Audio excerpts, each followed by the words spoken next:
pantalla les voy recuperando algunas de las ideas que venimos usando durante las clases.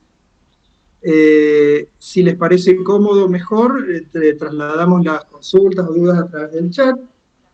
Si tienen suficiente conexión y banda y quieren prender sus cámaras, mejor, así nos vamos conociendo, eso nos ayuda también a ir acercándonos un cachito más, si no, no hay problema. Bien, bueno, para los que no me conocen, mi grupo ya me conoce, yo soy Federico Paredes. Hoy la unidad que vamos a trabajar es la de densidad. Los objetivos lo tienen acá expuestos. Vamos a buscar comprender la densidad de los suelos, aplicar valores de densidad para distintos usos. Les pedimos que sean atentos en esta instancia, porque muchos de los cálculos que vamos a trabajar ahora los vamos a usar hasta los últimos trabajos prácticos. Reconocer y conocer las causas y consecuencias de la compactación. Ya varios de ustedes han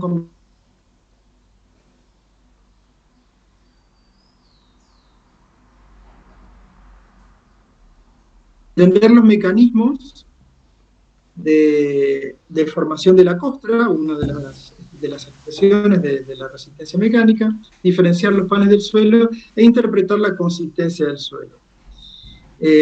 Algunas ideas generales. ¿Por qué pongo esto si lo vamos a ver después en el resto de la clase? En general, cuando ustedes se presentan para el examen final, van a tener esto, que es lo que figura en el programa, y les va a servir a ustedes de ayuda o de itinerario para ir haciendo su exposición o para poder desarrollar los temas. Entonces, uno de los objetivos de ponerle los temas que vamos a ver hoy es que ustedes puedan empezar a usar el programa de la materia también como una ayuda a comprender y a facilitar el estudio. La otra cuestión, que ya se la hemos dicho en varias oportunidades durante el trayecto de la cursada, es que traten de tener a mano la guía de trabajos prácticos que ya está subida, porque hay muchos de los contenidos que vamos a intercambiar ahora que pueden ir tomando apuntes y referencias en la propia guía de trabajos prácticos. Y también está asociado con esto del examen final, ¿no? Cuando estudiamos para el final, además de estudiar los contenidos teóricos, tenemos que trabajar los prácticos. Bueno, ahora sí ya vamos ingresando en la unidad. ¿Se acuerdan que al principio les comentábamos que la materia está organizada o está ordenada en una primera parte que habla de génesis, una parte que habla de física, una parte que habla de físico-química y la parte de calidad ambiental y cartografía? O sea, son como segmentos que hacen un todo. Bien, seguimos en la unidad de densidad y vamos a recuperar algunos de los contenidos que ya vimos antes. Bueno, esto, a ver, independientemente del cuerpo al cual nosotros estamos estudiándolo, una densidad es una relación entre la masa de ese cuerpo por la unidad de volumen, ¿sí? Y para el sistema internacional, las unidades que se utilizan habitualmente son el kilogramo por metro cúbico. Van a ver mucha de la bibliografía que utiliza otras unidades. Nosotros lo vamos a usar en el práctico y durante la teoría para que ustedes puedan familiarizarse. Recuerdan también que durante las primeras clases la profe les hablaba de ese cuerpo tridimensional que crece, evoluciona y vive, que es un cuerpo poroso, ¿no? El suelo. Entonces, esa densidad la podemos analizar al menos de dos maneras diferentes. Una de ellas, a ver, acá hay una abstracción que les voy a pedir que traten de ayudarme a reconocerla. En un cuerpo poroso, ¿se acuerdan que en la clase anterior, estructura, decíamos que las partículas primarias del suelo, ¿se acuerdan de las partículas primarias del suelo? ¿Cuáles eran? A ver, a mi grupo, ¿está por ahí o no? Arena, limo, arcilla. Se unían en unidades secundarias, nosotros las llamamos agregados. Entre un agregado y otro quedan espacios o vacíos. Bueno, por eso es un cuerpo poroso. Si nosotros solamente tomáramos la matriz sólida sin considerar los vacíos, acá tenemos un reflejo esquemático, un gráfico esquemático, y en el numerador ubicamos la masa de ese suelo seco, y en el denominador el volumen solamente de ese sólido, nos referimos entonces a la densidad real, o también lo van a ver como densidad de partícula, cuando solamente nos interesa analizar con los componentes sólidos. Ahora, es natural y entendible que siendo un cuerpo poroso, querramos estudiarlo tal cual se encuentra en condiciones naturales, es decir, con sus poros. Entonces, cuando nosotros tomamos en cuenta en el numerador la masa seca del suelo, y seca porque lo usamos como referencia, porque ustedes saben que el contenido de humedad es un contenido variable, entonces lo secamos para poder estandarizarlo. Y en el denominador, el volumen total de ese suelo, considerando también los vacíos o poros, hablamos de la densidad aparente. ¿Bien? Y esa densidad aparente puede expresarse, como les decía antes, en gramos por centímetro cúbico, en kilogramos por metro cúbico, toneladas, una unidad vieja, por metro cúbico, o actualmente megagramos por metro cúbico. ¿Bien? Bueno, vamos entonces a entrar un poquito más y a tratar de recuperar algunos contenidos que vimos en clases anteriores, hablando de la densidad real o de partículas. ¿Sí? Aquí para el ejemplo tenemos expresado las unidades en gramos por centímetro cúbico. Y vemos que, por ejemplo, minerales de arcilla, no horizonte de arcilla, sino minerales de arcilla, tienen una densidad real de 2 a 2,65 gramos por centímetro cúbico. ¿Bien? Cuarzos y feldespatos, entre 2,50 y 2,60, como es esperable y es natural, minerales con elementos metálicos, que son más densos, su densidad real o de partículas va a ser mayor, entre 4,9 y 5,3. Ahora, ustedes saben, y ya lo vimos anteriormente, que los horizontes no están compuestos por un solo mineral o por una sola fracción inorgánica, sino que es una mezcla.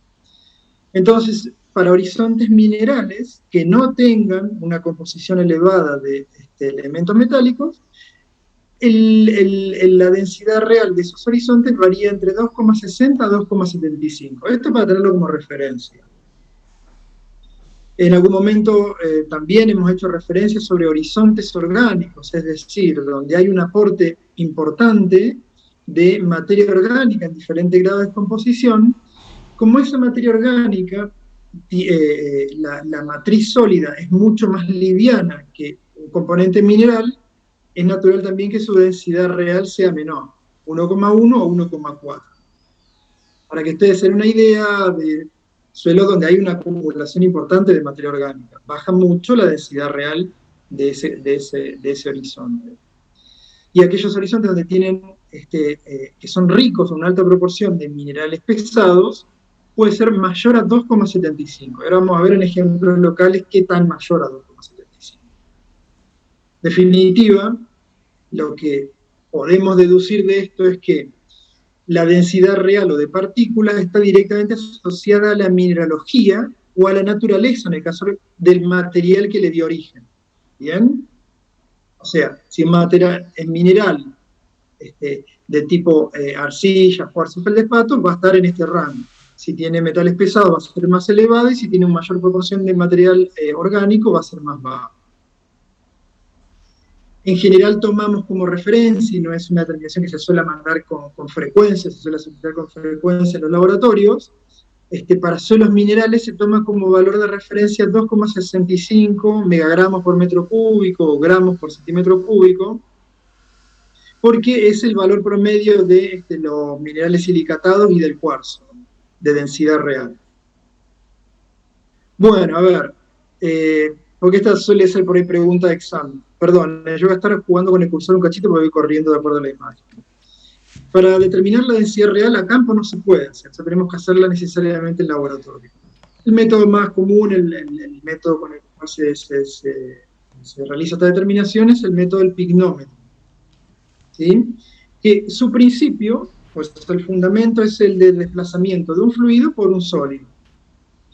Entonces, ¿qué vamos a utilizar para esto? Un pignómetro que no es otra cosa que un matraz aforado que tiene una capacidad que es conocida, en este caso son 50 mililitros, en el cual se coloca por procedimiento dice alrededor de 1 centímetro de suelo en la base. Recuerden que arrancamos con tierra fina, o sea, molida y tamizada por tamiz de 2 milímetros.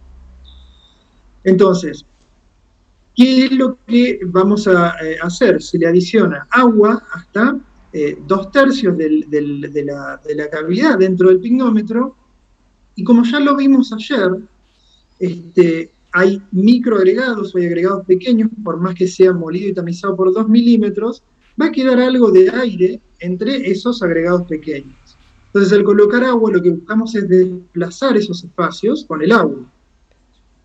Pero como va a haber mucho de ese aire, que ayer se hablaba de aire entrampado en agregados pequeños, lo que se busca es una forma de forzar. Y eso es con una succión, que es una tensión negativa, con una bomba de vacío, se obliga a sacar el aire, que es más liviano que el otro fluido con el cual lo reemplazamos, que es el agua.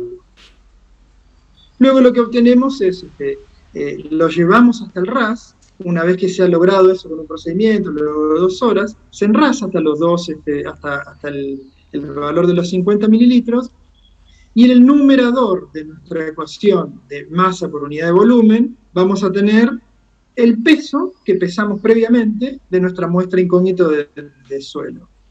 Y la forma en que obtenemos el volumen del denominador es, vean lo que estoy marcando con el cursor, sería el volumen de agua que ha sido desplazado por la fracción sólida que colocamos al principio. ¿Que cómo lo obtenemos? Hacemos una diferencia gravimétrica, o sea, de peso, y luego lo relacionamos al volumen, sabiendo que si el matraz tiene 50 mililitros, lo que fue desplazado van a ser 50 gramos, lo que fue desplazado, supongámosle que fue de 45, van a ser 5 mililitros o 5 centímetros cúbicos. Esto es el ejemplo del laboratorio, ya no en imágenes, o sea, se coloca una base, la muestra del suelo problema molido y tamizado, se le adiciona agua, pero esa agua no va a ocupar todos los poros. Entonces, en una campana de secación que está conectada, ven aquí, me siguen con el cursor, a una bomba de vacío. La bomba de vacío lo que hace es succionar el aire, permitiendo que el agua desplace a ese aire. Como el aire va a estar desplazado dentro de los agregados, puede haber una reacción de burbujeo. Se coloca hasta 2/3 porque va a arrastrar un poco de material, y luego cuando lo completamos hasta el aforo, para después pesarlo, parte del material ese lo arrastramos con el agua destilada que vamos completando. Entonces esta es la forma de obtener el valor de la densidad real o de partícula de una muestra de un horizonte que tomamos acá. Ahora bien, la más frecuente de tomar, con la cual solemos trabajar y que tiene por ahí un valor diagnóstico que es más variable en el tiempo, es la densidad aparente. Y acá acá lo que hacemos es considerar, decíamos antes, la masa de suelo de una determinada muestra, incluyendo también los poros. Y vamos a ver, por ejemplo, que para estos valores aproximados, algo ya podemos ir intuyendo, ¿no? Recuerden que habíamos usado, cuando definimos textura, los triángulos texturales, y definimos clases texturales. Y acá lo que vemos es que van a haber valores promedios o aproximados para diferentes clases texturales. ¿Por qué? Porque también tomamos el espacio poroso. Entonces, para suelos con una alta proporción de arena, los valores de densidad aparente van a ser entre 1,4 y 1,6. Fíjense otra cuestión, ¿no? Lo pongo acá esto porque también suelen ser preguntas de examen, van a tener una alerta de cuando son preguntas de examen. ¿Es menor que la densidad real? Sí. ¿Por qué? Porque considera los espacios. Y los espacios en general están ocupados por fluidos que son menos pesados que la matriz sólida. O sea, la densidad aparente siempre va a ser menor que la densidad real. Suelos arcillosos, y acá hay un pequeño guiño. Dice, arcillosos estructurados. ¿Está? Ayer la profe les comentaba que existen condiciones, por ejemplo, en las cuales evolucionan suelos rojos con una alta proporción, por ejemplo, de óxido, hidróxido de hierro y aluminio, que se estructuran tan fuerte en ciclos de secamiento, humedecimiento y desecamiento, que forman unidades estructurales muy estables del tamaño de arenas o de limos. Entonces, si están bien estructurados, van a ver que por más que el suelo es arcilloso, su valor de densidad aparente es menor aún que, por ejemplo, el de los suelos arenosos. Seguimos con el triángulo textural a mano, el triangulito del medio, los suelos francos van a estar entre los dos. Entonces, otro guiño también para estudiar, tomar un extremo arenoso, tomar otro extremo arcilloso, y luego en el medio el valor intermedio, entre 1,2 y 1,3 megagramos por metro cúbico. Permítanme esta salida un poquito al pasto. Suelos volcánicos, no sé si alguna vez se dieron una idea, pero vieron que son suelos que tienen una elevada proporción de poros y material que es muy liviano. Háganse una idea de una piedra pómez, para los que son más viejitos. Mucho poro, matriz sólida muy separada y encima liviano. O sea, su densidad aparente va a ser más baja aún. Y suelos turbosos u horizontes turbosos, materia orgánica, decíamos también, diferentes grados de composición, incluso en algunas capas donde todavía pueden identificarse los tejidos vegetales que le dieron origen, más baja aún. ¿Qué podemos entonces concluir de esta interpretación? Que cuando hablamos de densidad aparente, influye además la granulometría, es decir, está asociada a la textura y a la estructura. Entonces decíamos, densidad real, mineralogía o naturaleza del material que le dio origen, densidad aparente asociada a la granulometría y a la estructura. De hecho, la variable densidad aparente es una forma indirecta también de analizar la estructura. Acuérdense que ese ordenamiento natural en el espacio de las partículas primarias solo para dar agregados terminan definiendo los poros. Cuando nosotros estudiamos densidad aparente, estudiamos la relación entre poro y sólido. Existen diferentes métodos para determinar la densidad aparente. El método y nosotros en general les solemos pedir que nombren al menos 1, 2 o 3 y que los desarrollen brevemente por lo menos los principios. El método del cilindro, ahora lo vamos a ver en detalle. Método de la excavación con agua o de la excavación con arena, son los tres, estos se determinan a campo. El método del agregado ya se hace en laboratorio, igual que de los rayos X puede hacerse a campo, y antes se hacía laboratorio. Y el método de la probeta también en el laboratorio.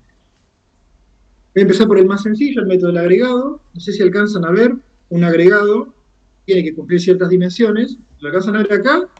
Similar a este. ¿En qué consiste el procedimiento? Es similar a lo que veíamos hace un rato del método del pignómetro. O sea, el principio es el mismo, el desplazamiento de un fluido por un sólido. Entonces, en una probeta graduada con agua destilada, lo que se hace es, se pesa el agregado natural que se extrae del suelo, que tiene que tener ciertas dimensiones. Sí, señora. Disculpe, ¿está pasando una imagen porque no se ve? No, todavía no, lo estoy en mi imagen fea, acá. ¿Se ve mi cara o no? Sí, con la cámara de profe. Usted se lo pierde, si no. Bueno, le estoy contando más o menos en qué consiste el método del agregado. Sí, por esto no tengo imagen, por eso traje el agregadito para contarles. Se pesa el agregado, se lo parafina. ¿Por qué? Porque lo que queremos, no queremos que ingrese agua dentro de los espacios porosos. Y luego, en esa probeta graduada, se lo deja sumergir. ¿Qué vamos a tener en el numerador de nuestra cuenta? El peso del agregado antes del procedimiento. ¿Qué vamos a tener en el denominador? El volumen del fluido que se desplazó, que lo leemos en la probeta. Ahí tenemos una forma de obtener el valor de densidad aparente. Así Juanito me acompaña, por acá. El método de la excavación, ¿en qué consiste? Para la compañera que preguntó si estoy pasando, todavía no pasó nada. ¿En qué consiste? Supongamos que esta es la superficie del suelo, lo que hacemos es, excavamos cuidadosamente con una palita de mano, hasta la profundidad deseada, y todo el material que vamos extrayendo lo colocamos en una bolsa. ¿Sí? Todo el material que extraemos de ese pequeño pocito, permítanme, lo colocamos en una bolsa. Y yo esto lo seco, a estufa. y lo peso posteriormente, voy a tener el numerador de la ecuación. Si a ese pocito que hicimos hasta la profundidad deseada lo revestimos en un plástico y con una probeta graduada con agua destilada vamos completándolo hasta el nivel o ras del suelo, vamos a obtener el denominador, que es el volumen de la que estaba ocupado por ese suelo. ¿Siguen? Bien. El principio es más o menos el mismo. Después, en cualquier caso, nosotros cuando usamos el método de la densidad, cuando queremos evaluar la densidad aparente, y a medida que avance la clase vamos a ir entendiendo para qué la evaluamos, para qué la evaluamos, siempre buscamos tener valores de referencia. O bien el mismo lote antes de algún manejo que le estuvimos dando, o bien buscar alguna situación de referencia. Si ustedes ven en mi imagen acá atrás, van a ver que acá hay un montecito, que es similar a este lote, pero este montecito está menos alterado que el lote donde ya estamos, por ejemplo, en este caso, plantando una caña. Me corro para que lo vean. Entonces, tomaremos una muestra de densidad aparente en el lote y una en un área que puede ser entre dos postes debajo de un alambrado, a la misma profundidad a la cual la tomamos en el lote, o bien en un área con un montecito que sea de condiciones similares a la del lote con el cual vamos a trabajar o venimos trabajando, para tener la referencia. Si esa densidad aparente se modificó o no con el manejo que le estamos dando. ¿Me siguen? ¿Todavía no los dormí? Bien, dale. El otro, método del cilindro. A ver si lo vemos acá. ¿En qué consiste el método del cilindro? Tenemos un cilindro de volumen conocido, ¿sí?, el cual nosotros vamos a tomar una muestra que se dice que es inalterada acá. Inalterada, en realidad, vamos a tener que hacer un pozo y sacar después de insertarlo. Pero lo que es inalterado es todo el suelo que nosotros tomamos en el interior del cilindro. ¿Bien?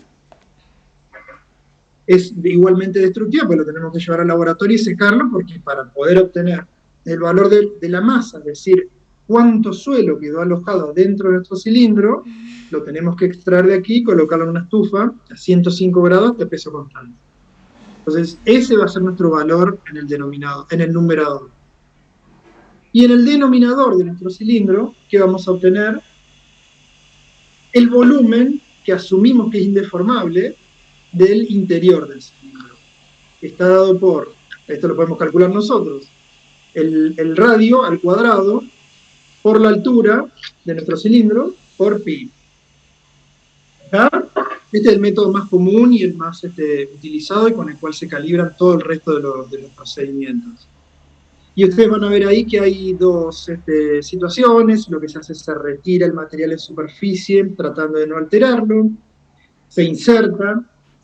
Puede ser un instrumento como este, que es un encamisado, que tiene el bisel.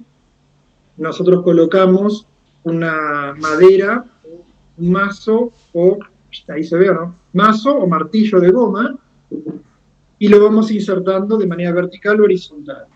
Luego, lo que se hace es, se extrae el cilindro sobre el cual vamos a hacer la medida, o la medición, mejor dicho. Vamos a hacer, permítanme, yo lo tomé hace un ratito.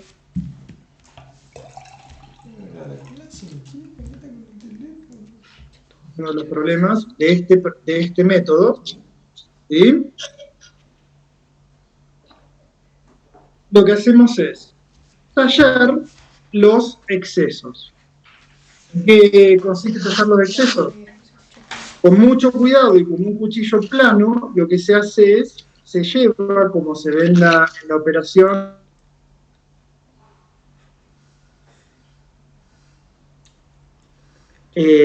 tener una muestra de suelo tal cual está en condiciones de campo dentro del cilindro. Ven que aquí abajo hay un poquito que excede, se coloca estas chapitas que están aquí lo señalo con el dedo, que analógico que soy. Estas chapitas que están aquí, las colocamos acá, y luego tallamos del lado inverso. ¿Está? Entonces, una vez que se hace esto en el campo, se lo coloca en una bolsita, y se lo lleva, bien rotulado, se lo lleva al laboratorio para aplicar. Bien, este es el método, que puede ser como yo les dije, un cilindro con un encamisado, o, disculpen ustedes, un cilindro como el que ven aquí en la figura, que tiene 3 segmentos. El inferior, que es el que vamos a usar para insertarlo, que tiene el bisel, el del centro, que es con el cual vamos a hacer efectivamente la medición, y el superior, que es el buffer, donde el cilindrito va a sobresalir un cachito para después poder tallar. ¿Siguen hasta ahí? Creo que es bastante intuitivo. Yo voy a ir sacando, discúlpenme, material, así seguimos trabajando. Vale. Bien. Bueno, el otro método es el método de la probeta. Como ven ustedes ahí, esto es a partir de una muestra alterada, ya no es inalterada. La misma muestra, la ventaja que tiene esto es que la misma muestra que se utiliza para fertilidad, la utilizamos para hacer el procedimiento, la determinación de densidad aparente. ¿En qué consiste?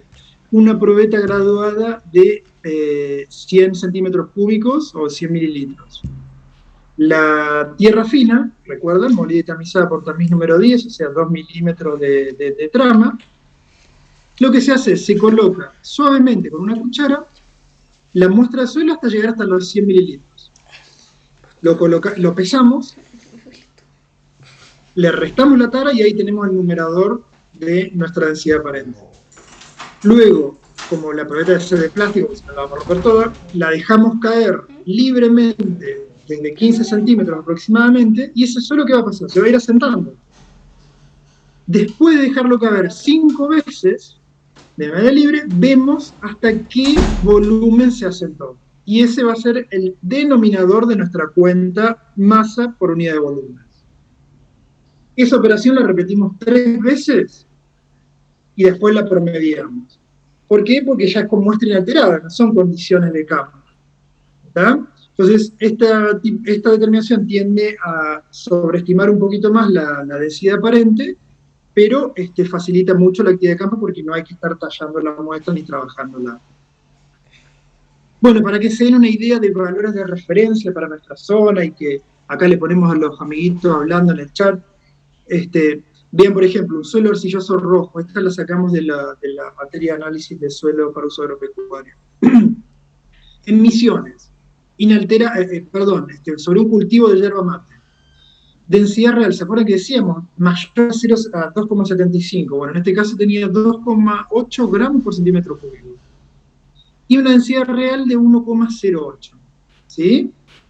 Ahora, ese mismo suelo, o un suelo similar, bajo selva en Misiones, la densidad real, recuerden ustedes, es menos variable, ¿sí? Menos sujeta a cambios producidos por el manejo, pero la densidad aparente es relativamente más baja. Vamos a tomar en cuenta, a ver qué pasa con un suelo de tipo arcilloso, pero de arrocera y Mercedes. Y vamos a retomar contenidos que vimos en Génesis.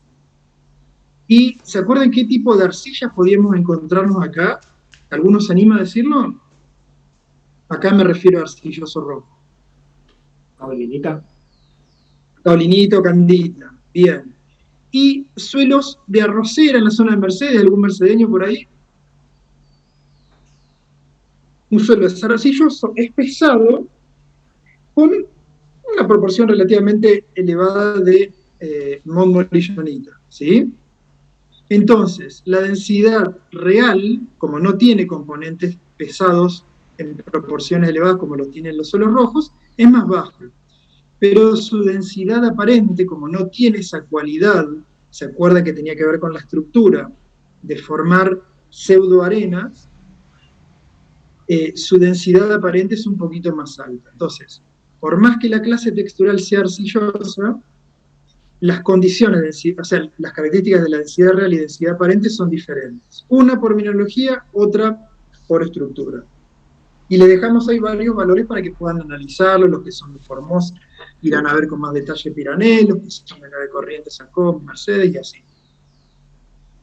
Bueno, decíamos hace un ratito, ¿no? ¿Y para qué estudiamos la densidad aparente? ¿Por qué la estudiamos? ¿Qué tan importante es? ¿Se acuerdan que la profe les mostraba esa imagen esquemática de un suelo ideal? ¿sí? Donde sobre el total, alrededor de la mitad, ¿sí? Que está en este caso en la mano izquierda, está compuesta por la matriz sólida, que es materia orgánica y fracción mineral. La otra mitad por fluidos, por un lado agua y por otro lado aire. La relación entre la densidad aparente, esto es matemático, pero ahora vamos a ver que tiene su fundamento. ¿No tiene su fundamento? No, tiene su aplicación matemática. Entre la densidad aparente y la densidad real, es decir, el valor de densidad aparente dividido el valor de densidad real, usando las mismas unidades, expresado por 100, nos da el porcentaje de la parte sólida. ¿Sí? Es decir, cuánto de matriz sólida hay en ese suelo. Y ustedes dirán, ¿para qué? Bueno, vamos a ver más adelante que, por ejemplo, los análisis de laboratorio suelen, de dotación, por ejemplo, o de contenido de determinado nutriente, o de una determinada fracción, están dados en o porcentaje sobre masa, o en su relación en valor absoluto respecto de 100 gramos o 1 kilo de muestra de suelo. Entonces, de esta manera nos permite a nosotros después, mediante cálculos, corregir o una enmienda o calcular, mejor dicho, no estimar, mejor la cantidad de fertilizante o de nutriente que tenemos que aplicar. Analicémoslo desde otro ángulo, el mismo cálculo. Si uno, que es el total, la torta completa, le restamos la fracción sólida, o sea, la partecita de la derecha, ¿qué vamos a tener? Un fluido. A ver, ¿qué, Renzo? La parte de los fluidos, agua y aire. Para nosotros los poros, por eso decimos porosidad total. Ahora bien, si nosotros relacionamos la densidad aparente con la humedad presente, lo transformamos en valor volumétrico, ¿sí? Si a esa agua, el triangulito más oscuro azul, que se encuentra arriba a la derecha, le sumamos la fracción sólida y se la restamos al total, o sea, al 100%, vamos a tener la cantidad de espacio aéreo. ¿Está? ¿Para qué nos sirve esto? Porque ya sabemos, lo hemos visto en numerosas oportunidades, que los vegetales requieren de un equilibrio entre el suelo como anclaje, como proveedor de nutrientes, pero también del agua y de aire. Entonces nos va a permitir evaluar si a la máxima cantidad de agua que pueda retener ese suelo disponible para los cultivos, tiene suficiente aire como para poder desarrollarse. Podemos obtener otros valores como el porcentaje volumétrico de porosidad capilar. Porosidad capilar es el diámetro de poro, ahora lo vamos a mostrar un poquito mejor, que retiene agua que después puede facilitársela a los cultivos. Esto es fundamental, acordándonos que uno de los factores principales de limitantes de la producción es el agua. Y la otra que yo les decía, asociada a la fracción sólida, es el cálculo del peso de la hectárea. Esta fórmula, apúntenla ahí y va con remache, porque esta vamos a usarla hasta el final de la clase. Peso de la hectárea es la superficie, 100 metros de frente por 100 de fondo, por la profundidad a la cual muestreamos, 20 centímetros, 10 centímetros, como que nosotros estemos muestreando, por la densidad aparente. Bien. Entonces acá le dejamos para que jueguen ustedes, para que intercambien y para que vean, a partir de esos cálculos y de los valores que les dimos antes, cómo. Les pedimos, bueno, acá, que lo cambien a otras unidades, de gramos por centímetro cúbico a megagramos por metro cúbico. Que lo trasladen a kilogramos por metro cúbico, en el práctico tienen parte de ejemplo de esto. Y que calculen la parte sólida y la porosidad total. Fíjense, por ejemplo, que para este caso, ese suelo arcilloso rojo que está soportando un cultivo de yerba mate, tiene alrededor del 40% de fracción sólida y alrededor del 61% de la porosidad total. Es decir, más de la mitad de esa tortita ideal que le poníamos antes son poros. Y eso es debido a las características que ayer les mencionaba y que veníamos trabajando en la estructura de ese tipo de suelos arcillosos. Entonces lo que le decimos es, usando estas fórmulas, complétenlo y trabajenlo para ir ejercitando. Acá una interpretación matemática es una pavada, si densidad es una relación entre masa por volumen, y lo que queremos obtener es la masa o el peso de la hectárea, despejamos, y hacemos el volumen que estaba dividiendo, pasa al otro término multiplicando. ¿Cómo obtenemos un volumen? El frente 100 metros por el fondo de 100 metros, en este caso 0,20 metros, o sea, los primeros 20 centímetros, ahí tenemos un volumen. Van a ser 2.000 metros cúbicos. Por la densidad, expresada en kilogramos por metro cúbico, y nos va a dar los kilogramos que tiene esta hectárea en los primeros 20 centímetros. Y retomamos la clase de Profe Didi de cuánto representa un kilo de muestra en los primeros 20 centímetros. ¿No? Un kilo de muestra para llevarlo al laboratorio, de esos 20 centímetros. Y está representando a 2.400.000 kilogramos de población total, hablándolo en términos de principio de muestreo. Bueno, vamos a ver si nos metemos un cachito en el concepto de porosidad, que también es fundamental y lo vamos a seguir trabajando. La porosidad está expresada en porcentajes y en porcentaje volumétrico. ¿Por qué? Porque lo que nosotros hacemos es, al volumen total le restamos el volumen de sólido, ¿sí? Nos va a quedar el volumen de aire y lo referimos al volumen total. Por eso es porcentaje. ¿Cuánto del total está representado por aire y solución de suelo? A mí siempre me gustó esta imagen, pensarla como, si tuviéramos una muestra inalterada en una columnita de suelo y pudiéramos presionarlo totalmente de manera que no queden espacios, nos va a pasar algo como lo que tenemos acá.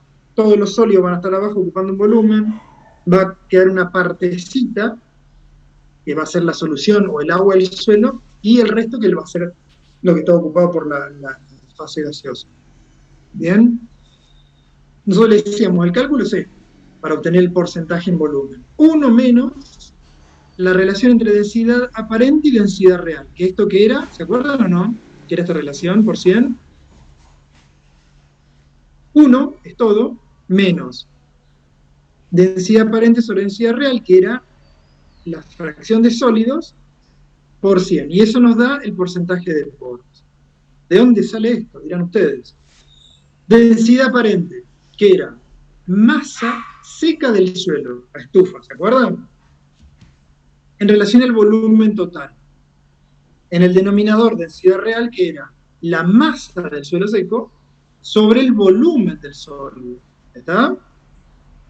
¿Qué podrían simplificar de este momento? A ver, ¿alguno se acuerda?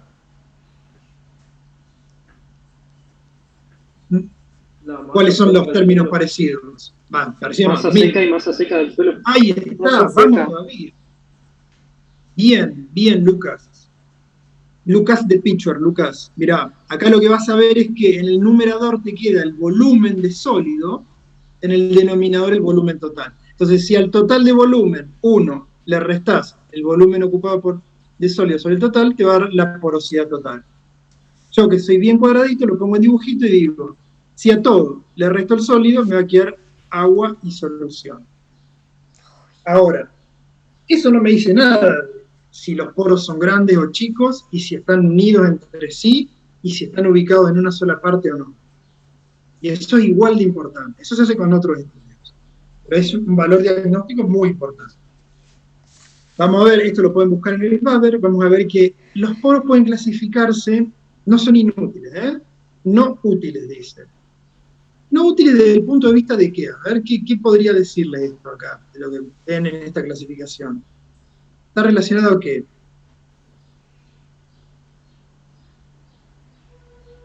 Al agua. Entonces, vamos a clasificar los poros de acuerdo a su utilidad en función del agua y de cómo favorece o no el drenaje o la eliminación del exceso y su retención. Entonces, Pensémoslo así. ¿Cuáles van a ser útiles? Aquellos que permitan el drenaje. ¿Cuáles van a ser los que permiten el drenaje? ¿Los más grandes o los más chicos? Más grandes. Entonces, más grandes son los poros, 28,8 micras, van a permitir el drenaje rápido. Aquel drenaje que luego de una precipitación, cuando el suelo está totalmente saturado, se elimina dentro de los primeros minutos u horas. ¿Sí? Ese es el drenaje rápido. Después van a haber otros que, a medida que su diámetro va siendo más pequeño, 8,6 micras, en este rango, tenemos de drenaje lento. Ambos son de drenaje. Rápido, 28,8 o más grande. Lento, de 28,8 a 8,6. ¿Cómo lo llamamos a los poros más grandes? Macroporos. Casi siempre la respuesta está ahí. Asociado, si se fijan bien y repasan lo que vimos ayer, a los macroagregados, ¿sí? O sea, son diámetros similares entre macroporos y macroagregados. Después también vamos a tener otros poros útiles en relación al agua, pero ya no para drenar ni eliminar el exceso, sino para retenerlo. ¿Y retenerlo para quién? Para permitir liberárselo a los cultivos. Entonces tenemos que los poros que van desde 8,6 a 0,2 micras son los mesoporos, y son los que van a retener esa agua que va a quedar después disponible para los cultivos. Más grandes son, más fácilmente disponibles, más pequeños son, lo vamos a ver en la unidad de agua, van a estar retenidos más fuertes. Y después, desde el punto de vista de la producción o de la actividad biótica vegetal, digamos, tenemos poros que no son útiles, ¿sí? Los microporos menores a 0,2 micras, pero que tienen otras funciones, sobre todo en la génesis de suelo, en la sustrato para microorganismos y demás. Esta es una clasificación. La otra clasificación, que es la que utiliza el sistema internacional, el que utiliza la FAO, es una clasificación biológica, es parecida a la anterior, la propone Hampling ya hace un tiempo, y dice que, por ejemplo, tomando el diámetro de 0,0002 milímetros, menores a ellos son residuales. Análogo al que veíamos hace un ratito, de poros no útiles. El agua está presente, pero las plantas no lo pueden utilizar. Entre ese valor y 0,05 milímetros sirve para almacenar. O sea, el agua está y las plantas lo pueden tomar. Después no hace una distinción de ahí en adelante. Lo que dice que mayores a 0,05 son de transmisión, que permiten el drenaje, independientemente del drenaje rápido o lento. Luego tenemos, que está contenido dentro de esto, entre 0,1 y 0,3, enraizamiento, que es donde permite que las raíces puedan explorar y desarrollarse. Y después hace distinciones biológicas, decíamos, porque habla de canales de lombrices, en un intervalo de 0,5 a 3,5 milímetros, ya son observables, y entre 2 milímetros hasta más o menos sería 5 centímetros, nidos de hormigas y canales. ¿Está? Bien. Les propongo 2 minutitos, intervalo, y continuamos. Así vamos fijando algunos contenidos. ¿Les parece bien? Silencio. Profe. Sí. Está bien. Súper, profe. Súper, pero 2 minutos. 2 minutos por reloj, no se vayan, pues se lo van a perder. Lo que viene está buenísimo. 2 minutitos. Busco agua y vengo. Dale, profe. Compartimos en el chat un enlace para que vayan completando la encuesta, chicos. Dale, profe. La masa por unidad de volumen, sin considerar vacíos, es esperable que sea más pesado. ¿Por qué? Porque cuando consideramos los vacíos o los poros, esos fluidos que están ocupando los poros, sea aire o sea agua, va a ser siempre, invariablemente, más liviano que cualquier matriz sólida. Porque en general, por definición, los sólidos son más densos que los fluidos. ¿Entiende? Si no me creen, hagan la prueba. Sí, profesor. ¿Una balancita? ¿Estaba Lucas? ¿Era eso? Sí, era eso, profe. Gracias. Vale, súper. Bueno, vamos a pasar a otro tema interesante también para desarrollarlo en el examen, que tiene mucho de aplicación práctica, pero también tiene una base teórica que es importante que la reconozcan. A veces hablamos de compactación y muchas veces no terminamos de entender el concepto. La compactación se define como el reordenamiento de las partículas de una manera más densa. Básicamente, aumenta la densidad aparente.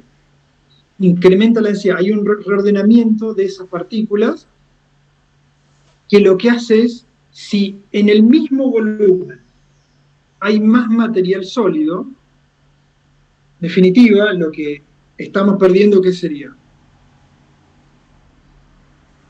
Poros, ¿sí? ¿Qué poros vamos a perder? ¿Y qué poros creen ustedes que vamos a perder más fácilmente? ¿Cuáles son los poros más estables, digamos? ¿Macro, meso o micro? ¿Cuál vamos a perder? Los microporos. Ah, está acá, macroporos. Yo le estoy tirando un penal sin arquero, le estoy dejando un penal sin arquero. Los poros que vamos a perder son los macroporos, ¿sí? Más grande es, menos estable es. Hagan una analogía con los agregados, ¿sí? Sobre qué agregados tenemos más injerencia con el manejo, macroagregados. ¿Qué poros son los que vamos a perder primero por un manejo inadecuado? Macroporos. Y recuerden que esos macroporos además son los que cumplen la función de drenaje y de intercambio gaseoso. Bueno, ¿de qué va a depender esa compactación? De dos factores. El esfuerzo de compactación, con cuánto estamos presionando, y del contenido de agua. Esto es fundamental que lo entiendan. Rápidamente, ¿qué les dice su intuición? ¿Más agua se compacta más rápido o se compacta menos? A igualdad de esfuerzo. Más rápido. Rápido. A igualdad de esfuerzo o de estrés de compactación, si está más húmedo, más susceptible a la compactación. Bueno, a ver, fuerzas. Esto también, si lo ponen así en cuadritos, más fácil para explicarlo. Externas e internas. ¿Cuáles podrían ser las externas? Acá es donde nosotros fallamos, como técnicos. Laboreo del suelo, piso de labor. Tránsito de las maquinarias, piso de tránsito. Y el pisoteo animal, o sea, ingresar al lote con máquinas en condiciones de humedad inadecuadas, podemos provocar esto. Si entramos con máquinas muy pesadas en condiciones inadecuadas de humedad, no regulamos bien la presión de inflado, logramos, vamos a inducir a pisos de tránsito. Si no adecuamos bien la carga animal, vamos a tener compactación. Internas. A ver si alguno puede asociarlo con unidades que vimos antes. Humedecimiento y secado, ¿cuándo lo vimos? Estructura. Bien, bien, bien, estructura. Expansión y contracción, ¿en qué tipo de materiales se podría dar? A ver. Arcillas. Arcillas, ¿y cuáles en particular? Laminares. ¿Se acuerdan? Las que tenían capas que con el ingreso de agua modificaban su volumen, provocando expansión o contracción. Crecimiento de las raíces y la fauna del suelo. Esos son internos. ¿Bien? Vamos a analizarlas de a poquito y a uno. Piso de labor. No sé si alguno de ustedes tuvo relación o ingresó a lotes o trabajó en algún momento con máquinas e implementos de labranza. Los implementos de labranza deben regularse a diferentes profundidades en campañas sucesivas, porque si no lo que se predispone es a lo que está ocurriendo en estas tres imágenes, que no es nada favorable.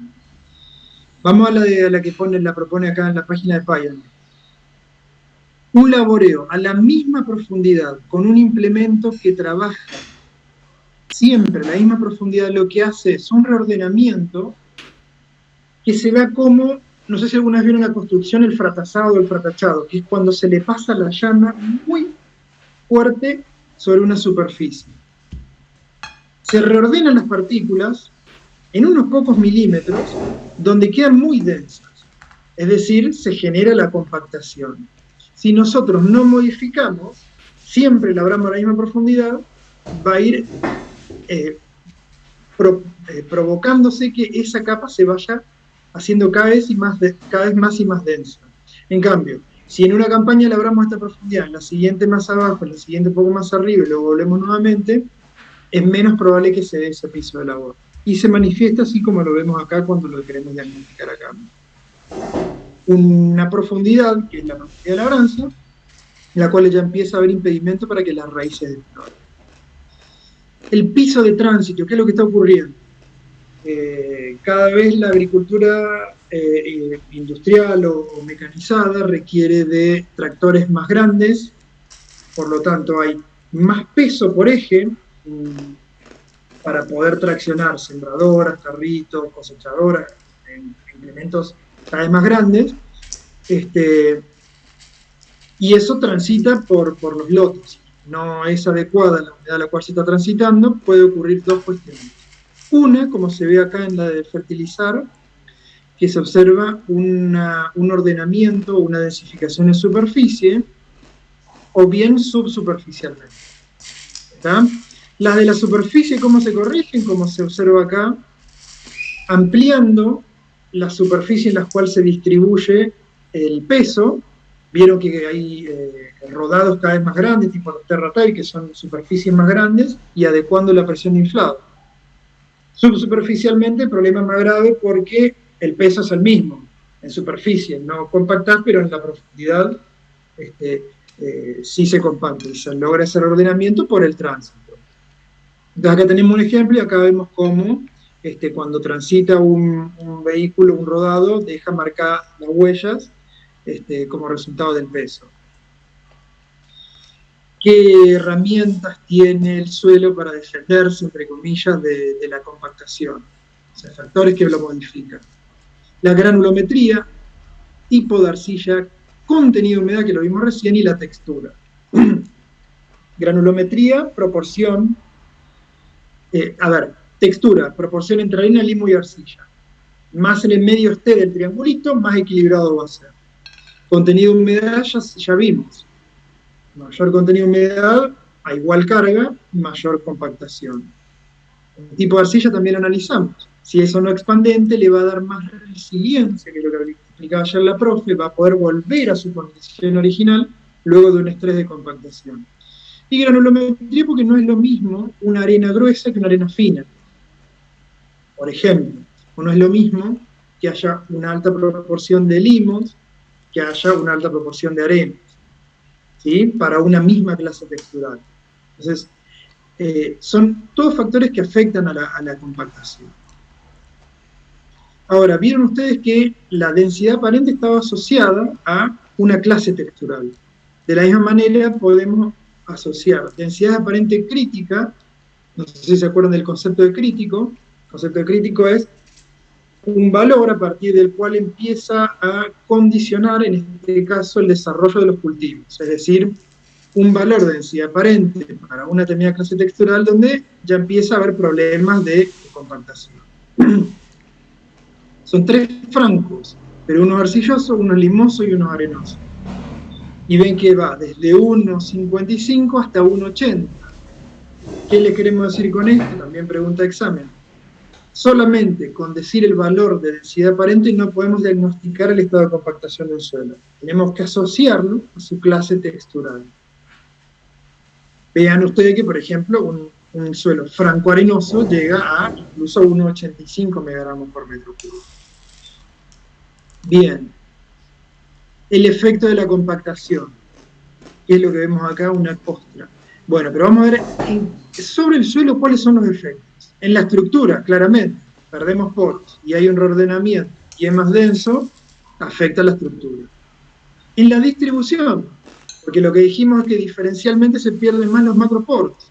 Entonces, si antes teníamos una distribución equilibrada de macro, meso y micro de 30-30-30, más o menos 33-33%, cuando se pierda estructura, cuando se compacte el suelo, vamos a perder más proporción de poros, de mayor tamaño respecto de los micro y de los mesos. El régimen hídrico lo vamos a ver en detalle en otras unidades, pero acá el agua, como pueden intuir, va a tener más dificultad de ingresar. También va a retenerse de manera diferente, y una vez que ingresó también va a moverse de manera diferente. ¿Por qué? Porque hay un ordenamiento más denso. Si afecta a un fluido el agua, también va a afectar al otro fluido que es el aire. Y también va a afectar al contenido y movimiento de nutrientes, tanto sea aquello que se desplaza por movimiento en masa, como por flujo nasal, que por difusión. Y va a afectar ahora a la resistencia mecánica, vamos a ver en qué consiste. Ustedes tienen en el práctico una imagen como esta. En general lo que les pedimos, y ustedes pueden usarla también en los exámenes para ejemplificar su punto, es que analicen un gráfico. ¿Qué es lo que se representa? En el eje de la Y, el espacio poroso expresado en relación volumétrica. En el eje de las X, díganme ustedes. Densidad. Bien, ¿y cómo es ese valor de densidad aparente? ¿Cómo se modifica de izquierda a derecha? A ver. Va aumentando desde la izquierda a derecha. Bien, entonces, ¿qué podrías decir que pasa desde izquierda a derecha? De acuerdo a lo que ya vimos hoy.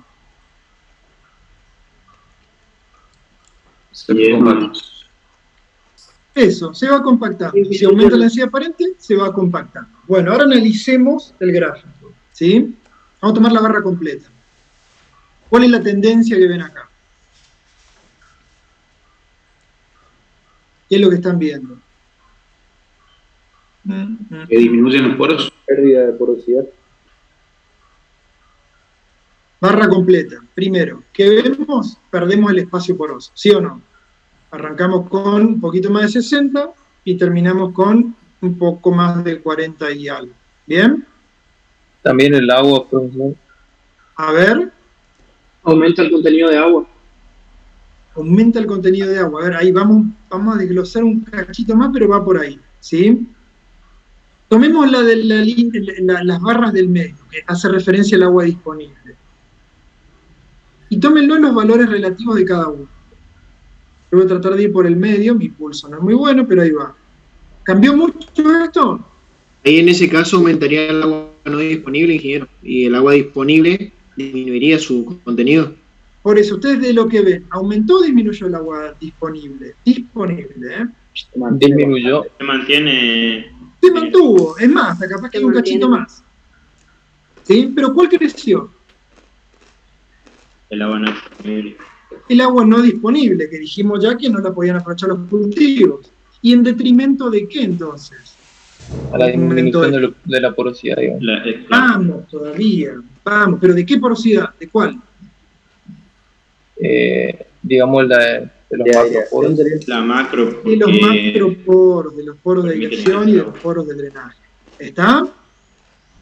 Bien. La otra cuestión que se puede interpretar acá es que se arranca con una determinado valor de densidad aparente, que si lo asociara a una clase textural, ¿a qué clase textural podrían asociarlo?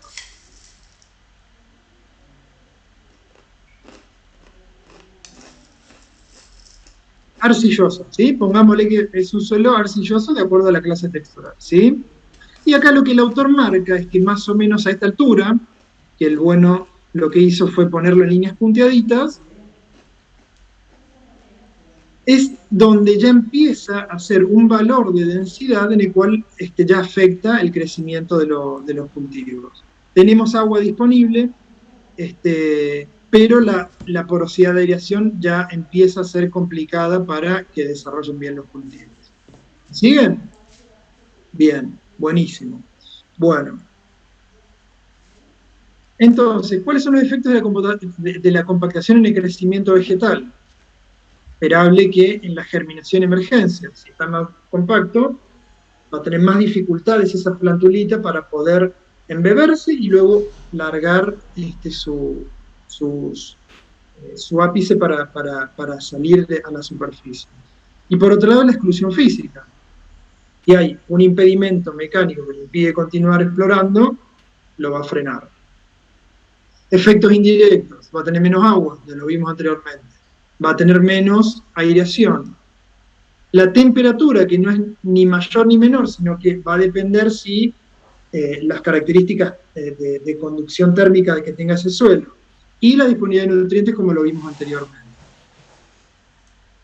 Acá tenemos ejemplos, ¿no?, de cómo una raíz, en este caso era un algodón, empieza a tener disposiciones horizontales porque hay un impedimento mecánico por el piso arado.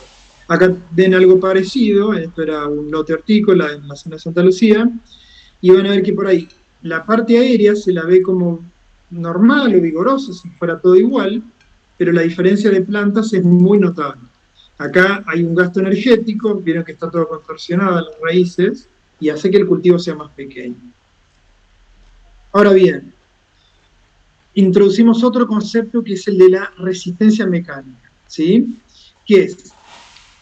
Siempre está la respuesta en la propia definición. La resistencia o la oposición que pone un suelo a deformarse. Están directamente relacionadas, y es una forma de cuantificarla, a la compactación. Va a depender de qué. ¿Qué tan compactado esté? Va a depender, igual que la compactación, de la distribución de tamaño de partículas. Directamente dependiente del contenido de agua. Es natural que si está más húmedo, sea menos resistente, si está más seco, más resistente. Del contenido de materia orgánica y de las bases que saturan el complejo. Voy a retomar contenido que ya vio la profe antes. Si el ion que predomina es sodio, ¿cómo va a estar ese agregado? ¿Más estable o menos estable? Menos estable. Menos estable. Recuerden que el sodio es un ion dispersante. Entonces, al estar menos estable, ese agregado va a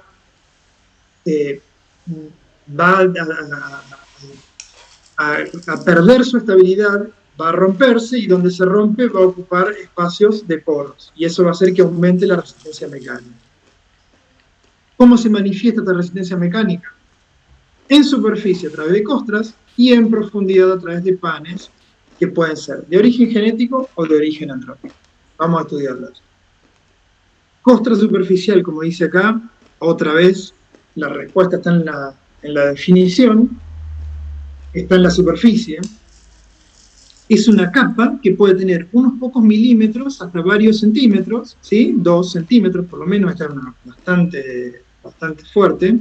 Esto es un suelo franco arenoso, y fíjense que aún así se forma una costra, que es dura y compacta, ¿sí? Porque tiene poco espacio aéreo, pero a la vez es frágil, es decir, se puede resquebrajar y se agrieta.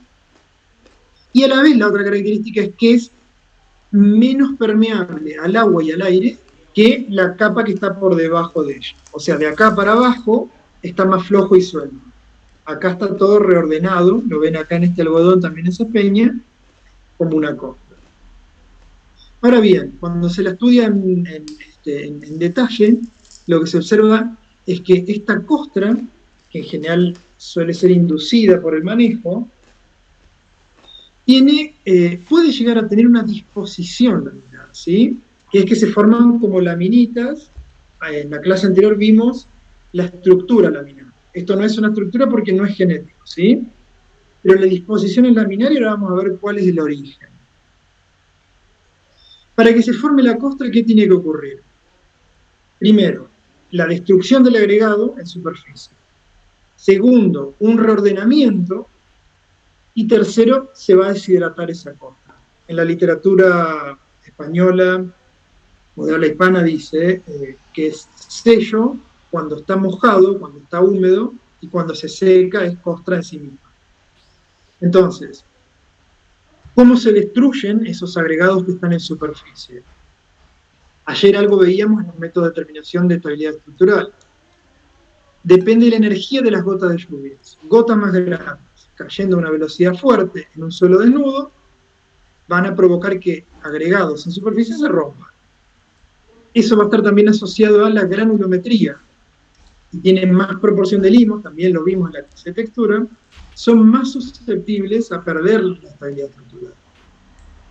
Por eso también se menciona estabilidad estructural, porque la estabilidad estructural es una variable en la cual convergen materia orgánica, clase textural y protección, en este caso, de la superficie. Y la otra es qué tan saturada esté esa superficie, ¿sí?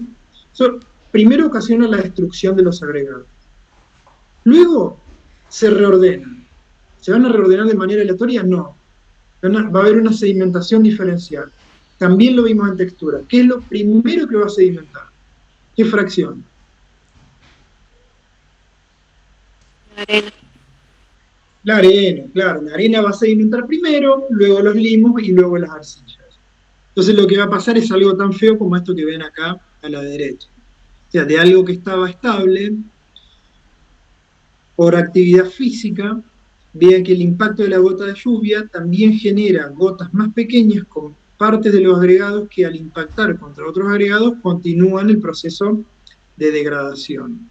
Entonces, lo que va a ocurrir es que lo que antes estaba en un orden natural, al romperse la estructura, al saturarse con agua en la superficie, va a haber una sedimentación diferencial. Primero lo más pesado, luego lo intermedio, y arriba esto que acá dice large neck pore, que son poros de cuello largo o algo así, que es lo que explicaba la profe cuando veíamos en estructuras de tipo laminar, similar. O sea, son como capitas que impiden o que dificultan el paso del agua y del aire. Esto va a estar en superficie. Bien. Ahora bien, en profundidad nos vamos a encontrar con los panes. Que los panes, al igual que la costra, puede ser inducido, por eso es antrópico. Inducir significa predisponer. Nosotros creamos condiciones para que ocurran. Por ejemplo, haciendo una labranza profunda, tenemos un horizonte con un alto contenido de arcilla en la subsuperficial, invertimos la gleba o el pan de tierra y llevamos lo que antes estaba en profundidad a la superficie. Entonces, eso forma una capa más dura y densa, que es de origen antrópico. Pero también tenemos panes que son de origen genético, que lo vimos como panes de arcillas en el proceso de argiluviación, ¿se acuerdan? Donde había un horizonte iluvial, un horizonte eluvial, un horizonte donde va a perder arcilla, esa arcilla va a migrar y se va a depositar en el horizonte subsuperficial de ganancia, que va a tener ciertas características, o sea, va a ganar en arcilla y va a ser otra de las manifestaciones de la resistencia subsuperficialmente. La otra son los panes cementados, como resultado de la dafocénesis de los suelos, dando fragipanes o duripanes.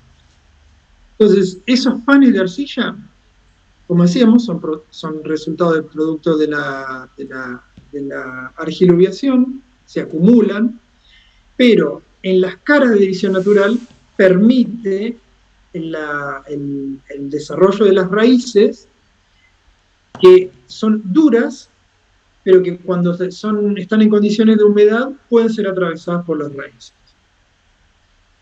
Frágil, les remite a frágil, es decir, son panes, pan, frágil creo que es latín, pero mucha de la nomenclatura de su taxonomía es latino-griego, así que traten de ir por ese lado, si no lo saben, por lo menos buscar por dónde es el origen de la palabra. Básicamente es una masa cementada, asociada sobre todo a texturas francas, pero que está cementada con hierro, que si un agregado lo colocamos en agua, puede llegar a resquebrajarse o desleírse o desmenuzarse. Mientras que los duripan, durus de duro, están cementados con silicio y en el agua no se quiebran ni aún colocándolos en ácido. Y se ven algo parecido a esto. Yo les confieso, no alcancé a recordar por qué razón, pero en los fragipans dice que suele verse caras blanquecinas. Acá en el duripan, que es esto que está acá, lo que se ve es una masa coherente donde no alcanzan ni siquiera a atravesar las raíces. ¿Por qué? Porque con agua no se quiebra. Bueno, resistencia mecánica y comportamiento vegetal. Les muestro a ver si podemos verlo, está feo con el fondo. Cuando nosotros vamos a evaluar la resistencia mecánica, usamos, por ejemplo, en este caso, un penetrómetro, no sé si lo alcanzan a ver. Tiene una masa tiene un recorrido o carrera, ¿sí? Tiene un vástago y, a ver si ahí se alcanza a ver, tiene un cono en la punta. ¿Qué es lo que nosotros buscamos hacer? Lo colocamos en la superficie y dejamos caer la masa. Como la masa tiene un tope, con cada caída va a ir insertándose en el suelo. Recordemos que la definición de resistencia mecánica era la oposición que ofrece el suelo a deformarse. ¿Contra qué lo contrastamos nosotros? Para analizar la relación suelo-planta, con la dificultad que le puede representar el suelo a permitirse pasar por las raíces de los cultivos. Entonces, si nosotros le aplicamos en un mismo recorrido, que son 50 centímetros para este instrumento, ¿no? El penetrómetro, una masa conocida y que es constante, ¿sí? Les decía yo recién, una superficie que también la conocemos, que es la del área que representa el cono, que lo obtenemos por la arista y la base. Entonces, con cada golpe va a ir insertándose una cierta profundidad. Eso nos permite a nosotros trasladar esa masa por unidad de distancia, por unidad de superficie, en una unidad de presión, que se expresa en bares, en pascales o en megapascales. Entonces nosotros podemos poner el penetrómetro y evaluar la resistencia de la costra y la resistencia subsuperficial. Y vemos que, por ejemplo, para la emergencia, gramíneas llegan hasta 3, 7 y 15 bares, dicotiledóneas es más variable, pero se usa el valor de 2 megapascales como referencia, está asumido, digamos, como valor general, a partir de los cuales los cultivos comienzan a mermar sus rendimientos. Entonces, si nosotros encontramos 2 megapascales a los primeros 10 centímetros, sabemos que va a tener dificultades para explorar esas raíces. Bien, entonces, por un lado, la costra, como está en superficie, ¿a qué va a afectar? A la infiltración, la cantidad de agua que ingresa desde arriba. Al régimen térmico, cómo se traslada el calor en el resto del perfil. Y al régimen de aireación, cómo se intercambia con la atmósfera el aire. Lo que está en profundidad, es decir, los panes, ¿a qué van a afectar? A la penetración y exploración de las raíces en profundidad y al movimiento del agua. Es decir, pongámosle que no hay nada en superficie, el agua va a ingresar ¿hasta dónde? Hasta donde encuentra un pan que le impide, porque está compactado, seguir atravesando el suelo. 5 minutos o seguimos. Profes, me dicen ustedes, yo no sé cómo venimos. Sí, profe, tiene 2 preguntas en el chat. Dale, 2 preguntas. Y una aclaración. Dale. Bueno, van las preguntas. ¿Cuál es el valor en que es recomendable descompactarlo? Veo que muchas empresas lo hacen con las púas. Pregunta Maximiliano César. Bien. Desde que se empezó a diagnosticar, Maximiliano, la compactación, se empezó a trabajar en métodos para descompactar. Va a ser que hay púas, hay cinceles, hay para till, para plow, hay sembradoras que se utilizan tipo descompactadoras, que lo que hacen es tienen una zapata que va un poquito más profundo y va aflojando pisos de arado, pisos o densificación al resultado de la siembra directa. Lo van a ver más adelante en manejo y conservación de suelo, pero no existe un valor diagnóstico que te permita así para todos los tipos de suelo, a partir de este valor empezamos a descompactar. En realidad son varias cosas las que tenemos que tener en cuenta. Uno es la magnitud de resistencia. El otro es la distribución en el perfil y el otro es la distribución en la superficie. La magnitud te va a decir, si, por ejemplo, los 2 megapascales, ya tenés problemas de compactación o no. La otra, la distribución en el perfil. Si está a los 3 metros, y bueno, ya está, listo, y bueno, que siga. Total, no me preocupa, porque la mayoría de las raíces van a estar más arriba. Si está a los 10 centímetros, el problema es otro. ¿Está? Y la otra es superficialmente. ¿Por qué? Porque hoy nosotros podemos atenuar el efecto de la compactación trabajando en tránsito controlado. adecuar la trocha de todos los rodados, que sea la misma, y transitar siempre por los mismos lugares. Entonces, no reducís el problema, pero no lo distribuís en toda la superficie. Va a tener menos rendimiento, pero donde vos tengas el tránsito controlado. Lo vas a ver en cuarto año, eso, Maxi. ¿La otra, profe? Sí, dice Maximiliano, muchas gracias. Claro, depende de los factores de los que habló, entendido. Y la otra es, dice Marcelo Galeano, ¿cómo podemos diferenciar si es un Duripan o es un tipo de estructura como masiva? Ah, bien. A ver, no sé si Marce está por ahí. En realidad, el Duripan, pasa que nos adelantamos para que ustedes lo tengan, pero en realidad el Duripan es un horizonte diagnóstico que tiene ciertas características, ¿sí?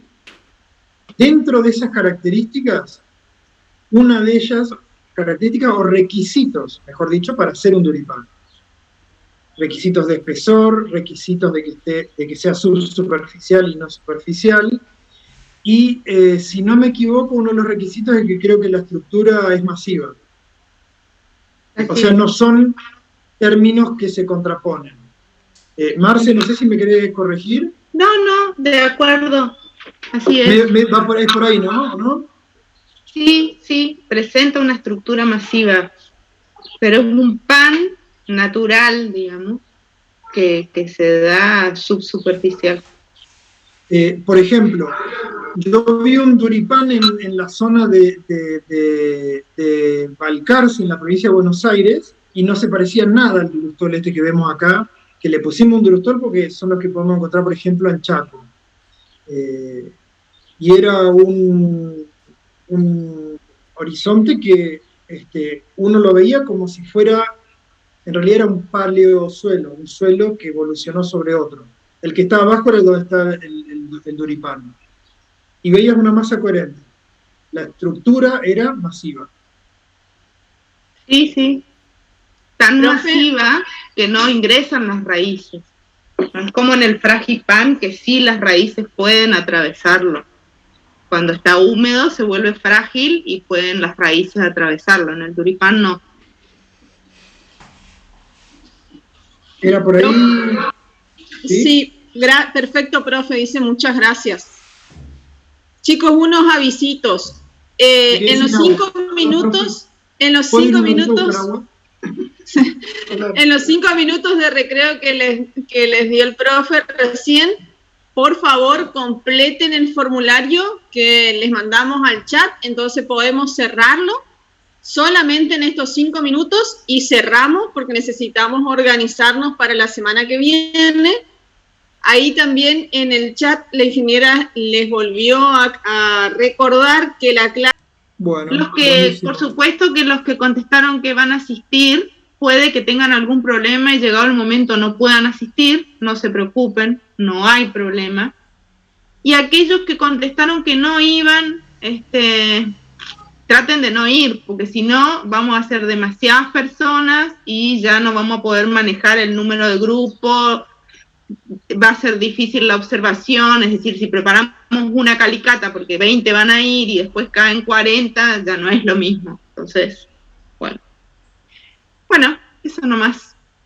Gracias. Súper, dale. Nos queda la segunda parte, la tercera, no sé qué parte, así que yo avanzo. Si no les quedan dudas, voy a sospechar de ustedes. Al final de esta clase les van a quedar un montón de dudas. La idea es que vayan a la literatura, la repasen, analicen y nos pregunten. Para eso también está el espacio práctico. Van a ver que durante la exposición hay un montón de alertas, llamaditas y pavadas que les ponemos para que ustedes recuerden que son preguntas de examen. Esta es una pregunta de examen y también es integradora, así que vamos a tratar de dedicarle un ratito para entender. Hablamos de consistencia cuando... Piensen ustedes en lo que interpretan o definen como algo que es consistente, ¿no? Traten de sumarle la noción para poder construir ahora la definición.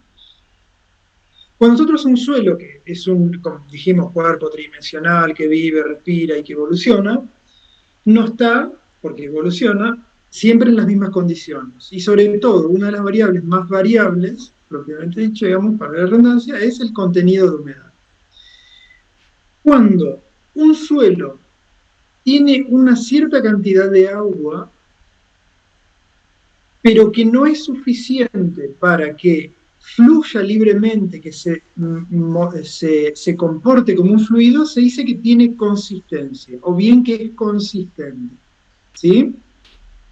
Esa consistencia es el resultado de la manifestación de dos fuerzas que se dan, que son las de cohesión, que esto es física, y adhesión, que es física lo que estamos viendo ahora, ¿sí? Cohesión es la atracción entre partículas de igual naturaleza.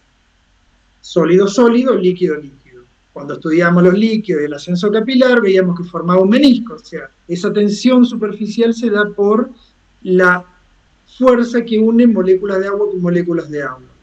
Cuando se adhiere a la pared del tubo capilar, forma un ángulo que lo vimos cuando veíamos estructura. Moléculas de agua pueden colaborar a la formación de la estructura a partir de la adhesión. ¿Sí? Acuérdense, el agua como ion dipolar va a permitir la formación de ese menisco. Ahora bien, cuando nosotros tenemos sólidos que están atraídos entre sí, hablamos de fuerzas físicas de cohesión. ¿Bien? Este vuelo de Atterberg, un buen hombre que entiendo que era de Suecia, hace ya, fíjense, en 1912, propuso diferentes estados. ¿Cuál era el objetivo de estudio de él? Él estaba buscando entender cómo diferentes componentes o fracciones, lo que nosotros después llamamos unidades texturales, se comportaban y cómo era su relación en ese comportamiento del suelo en los cultivos, ¿no? Entonces, él lo que vio es que la consistencia era como una característica más importante y definió 4 estados. Bronca, asociado a caracteres de dureza, imagínense la bronca que le tienen al profe, encima está lejos, caracteres de dureza. Moliar, ayer la profe también les hablaba de esto, Moliar asócienlo a friabilidad. La capacidad de la característica que tiene un suelo, a ver si se alcanza a ver ahí de desmenuzarse, ¿sí? De romperse en partes, sin moldearse. Plástica, acuérdense de la plastilina, la capacidad para el moldeo, ¿sí? Yo tomo, a ver si se me ve ahí o no, ¿lo alcanzan a ver? Yo tomo, ahí, un agregado, lo presiono y mantiene la forma. Acuérdense cuando eran más pequeños y jugaban con la plastilina. Eso es plástico, ¿sí? Y la otra que es pegajosa, que es la propiedad de adherirse. Entonces, sabiendo que el agua es digamos que estos estados cambian con el contenido de agua, uno podría pensar que acá, duro bronca, caracteres de dureza, está asociado a, más bien, condiciones donde no hay mucha agua. Moliar empieza a ser un poquito más, plástica un poco más, y pegajosa ya empieza a ser una proporción más elevada todavía de agua. Y ahora vamos a ver por qué de Atterberg planteaba estos diferentes estados y cuál es la relación que hacía para poder entender el comportamiento del suelo. Ahora, todos los suelos tienen esta característica, este estado de plasticidad o son plásticos. Es decir, todos los suelos con un determinado contenido de humedad, al aplicarle un estrés de deformación, ¿lo mantienen? No. ¿En cuál encontró Atterberg? Que se requiere de al menos un 14% de contenido de arcillas para que pueda empezar a verse esta propiedad. Es decir, es una propiedad que le es propia, hoy estoy dando definiciones con la misma palabra, de las arcillas, ¿sí? Y esto lo que permite determinar es contenido de humedad en los cuales el suelo se comporta de manera diferente. Y así se puede obtener un índice, en este caso el de plasticidad, y vamos a ver a qué hace referencia. Esta es la que yo les decía, pregunta de examen, pero olvídense un ratito de la pregunta de examen y pensémoslo un cachito, tratemos de analizar los puntos. Por un lado, la resultante de esas dos fuerzas que decíamos antes, la consistencia del suelo. Por otro lado, fíjense lo que dijo Atterberg, cómo cambia esa consistencia con el contenido de humedad, desde totalmente seco a un contenido de humedad elevado. ¿Bien? Bueno. Y dijimos un ratito que la cohesión era la atracción entre partículas de igual naturaleza. Cuando el suelo está seco, la cohesión es máxima. ¿Se ve o no? Cuando el suelo está bien seco. Ahora, cuando no hay nada de agua, no hay cohesión. No hay atracción entre partículas de igual naturaleza. Pero va a ser máxima cuando los contenidos de humedad sean muy bajos. A medida que el contenido de humedad empieza a crecer, decrece rápidamente la cohesión. ¿Por qué? Sobre un agregado van a ir ocupándose láminas más y más de moléculas de agua, provocando que, si estas son dos partículas sólidas, si hay más agua entre ellas, va a haber menor posibilidad de fuerzas de atracción entre partículas de igual naturaleza, va a haber menor cohesión. En contraposición, al haber más agua, va a existir mayor atracción entre partículas de diferente naturaleza, sólido, agua. Entonces va a haber un aumento de la adhesión. ¿Hasta dónde va a haber un aumento de la adhesión? Hasta donde haya una cantidad en láminas de molécula de agua tan grande que no permita la unión entre sólido y líquido, sino que ya sea todo, se comporte todo como un fluido. ¿Bien? Esto es esquemático, ¿sí? Va a depender del tipo de suelo, va a depender de las proporciones de arena, limo y arcilla que tenga, y además va a depender de la naturaleza, lo vamos a ver más adelante, pero va a depender también de la naturaleza mineralógica, del contenido de materia orgánica y de los iones que están predominando en los suelos. Ahora, si queremos caracterizarlo, tenemos que definir límites o intervalos de humedad en los cuales el suelo se comporta de manera parecida. Y lo que dijo el bueno de Atterberg es que primero hay un límite de contracción. ¿A qué hace referencia el límite de contracción? ¿Qué es la contracción? Yo solía llevar un globito. Imagínense un globo desinflándose. Y nos vamos desde aquí para acá. El suelo se va secando hasta un punto. Mientras se va secando va cambiando su volumen, se va haciendo más pequeño. Hasta un punto en el cual, por más que se siga secando, no va a cambiar su volumen. No se va a contraer más. Una vez más, la respuesta está en la misma pregunta. El límite de contracción, un valor de contenido de humedad a partir del cual el suelo no cambia su volumen por más que continúe perdiendo agua. ¿Está? El límite es un valor aproximado de contenido de humedad por debajo del cual ya no se contrae más. Después dijo, hay otro límite, que es el límite plástico. Y de acuerdo a lo que ya saben, ¿qué podrían decir ustedes que sería el límite plástico?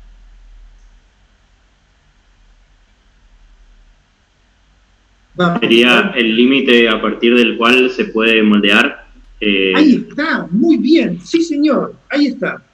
Un contenido de humedad a partir del cual, si le agregamos un cachito más de agua, nos corremos para la derecha de nuestro gráfico, el suelo comienza a moldearse, es decir, al aplicarle un estrés de deformación, va a mantener la forma que le aplicamos. Acuérdense de la plastilina. ¿Está? Y ahora, este fenómeno de Atterberg dijo que hay otro más, que es el límite líquido. ¿Qué podría ser el límite líquido? A ver. ¿Se animan? Cuando se comporta como un fluido. Claro, contenido de humedad a partir del cual, superándolo ese límite, se comporta como un fluido. Y como todos los límites, yo siempre les digo, traten de ir a lugares comunes, los límites que marcan un corte entre una cosa y otra. Se van definiendo estados. Entonces, el límite de contracción define el estado duro o bronco de este ejemplo de suelo. ¿Está? Pongámosle que para este ejemplo, 8% de contenido de humedad, por debajo de eso ya no se contrae y el estado es duro o bronco. ¿Cuál es la asociación que se hace desde el punto de vista del manejo? Se requiere, ¿se va a poder transitar sobre este suelo o no? Si está seco y es duro o bronco. ¿Qué pensarían ustedes? Sí, se va a poder transitar. Sí, sí. Y si lo labramos, ¿qué le va a pasar?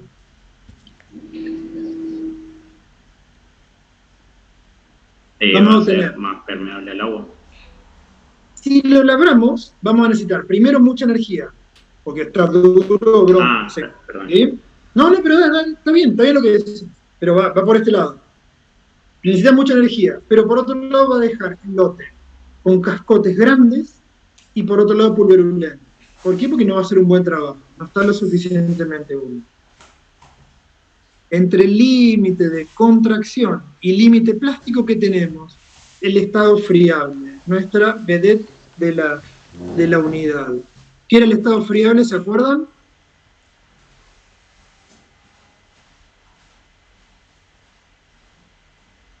El estado, cuando se desmenuzaba pero no se moldeaba. Ahí está, muy bien, el estado en el cual se puede desmenuzar el suelo pero no se moldea. Y ese estado se logra entre el límite de contracción y el límite plástico. Donde se cortan estos dos, se habla del punto de friabilidad, ¿sí? Y es en este estado, en este intervalo, en el cual podemos transitar en el lote para sembrar, podemos ingresar con implementos de labranza y corremos menos riesgo de moldear. Es decir, que pasemos y el tractor deje una huella que va a quedar marcada.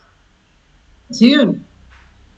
Si el valor de capacidad de campo, que ustedes ya lo vieron en otras materias, pero lo vamos a ver en profundidad ahora, cae acá, mejor aún, porque vamos a poder transitarlo en el momento en el cual el suelo tiene buenas condiciones de humedad para poder emerger los cultivos, para poder sembrar los cultivos. Entre el límite plástico y el límite líquido, ¿qué estado creen que estaría? La plasticidad. El estado plástico. ¿Y les parece que eso es bueno o malo? Que tenga un rango muy alto de límite de estado de plástico. Malo. ¿Bueno o malo? A ver, rápido, ¿qué les dice su intuición? Malo.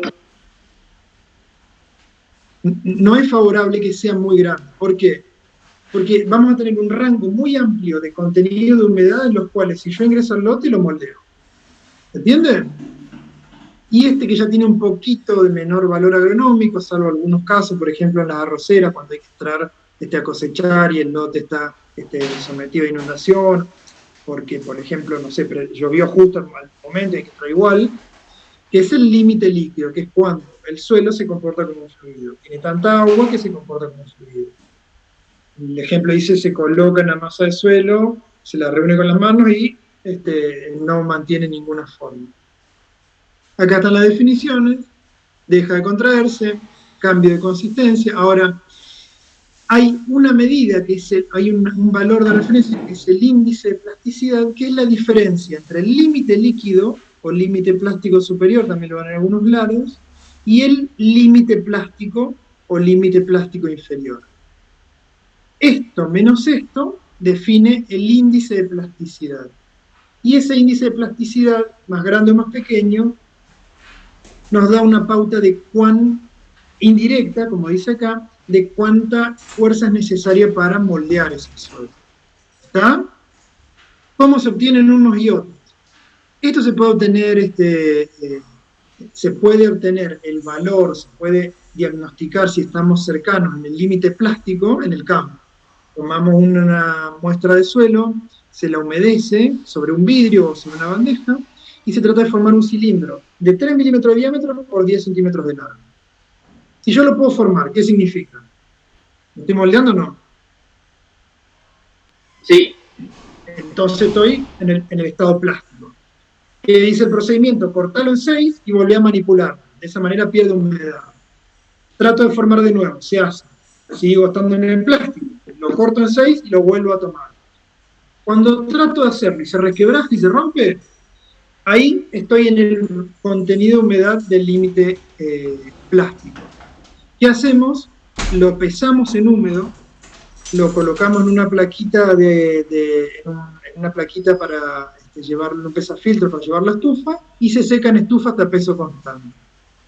Luego se pesa nuevamente en seco y se hace húmedo menos seco sobre seco, y obtenemos el porcentaje de agua en el que nos encontramos aquí, en el límite plástico. ¿Me siguen?